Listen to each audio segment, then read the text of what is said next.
యేసు ప్రభు ఈ లోకానికి వచ్చాడు, సంబరం చేసుకుంటాం కదా మనం అంతా.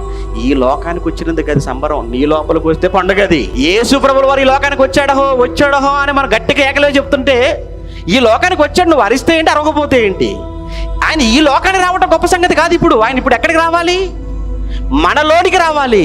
ఆయన మనలోనికి రావడానికి ఆయన ఏం చేస్తున్నాడు తెలుసా? ఆయన తలుపు నొద్ద నిలుచుండి తలుపు తడుచున్నాడు. తలుపు తడుతున్నాడు. ప్లీజ్ తీయండి. విషయం ఏంటంటే, ఎంత మంచివాడు, సంస్కారం కలిగిన వాడండి మన ప్రభువు. ఆయన డైరెక్ట్గా లోపలికి వచ్చేయచ్చు, రాడు. నువ్వు రమ్మంటేనే వస్తాడు, నా తలుపు తీస్తేనే లోపలికి వస్తాడు. అందుకే ఎవడైనను నా స్వరము విని తలుపు తీసిన ఎడల నేను వాని యొద్దకు వస్తాను అన్నాడండి ప్రభు. ఆయన మన లోపలికి వచ్చాడా? ఇవన్నీ ఏముండవు, అపవాది క్రియలు ఏమీ ఉండవు. ఈ క్రియలు ఏవి మనలో లేకపోతే మనం ఎంత గొప్పగా మారిపోతామండి, ఎంత మంచిగా మారిపోతాం. ఒక్కసారి మీరు ఆలోచించండి. మారాలంటే ఒకే ఒక్కటి చేయాలి, యేసును హృదయంలోనికి ఆహ్వానించాలి.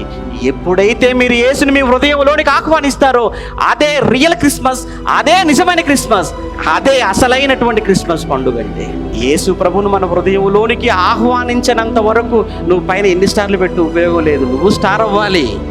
నువ్వు ఎంత డెకరేషన్ చేసుకో ఉపయోగం లేదు. ఆయన నీ లోపల ఉండాలి. ప్లీజ్, కొంచెం ఇబ్బందిగా ఉన్నా నేను మీ మేలు కోరుతున్నాను కనుక, గాయమైనా పర్వాలేదు, చిన్న గాయాలే కదా, సరిచేసుకో.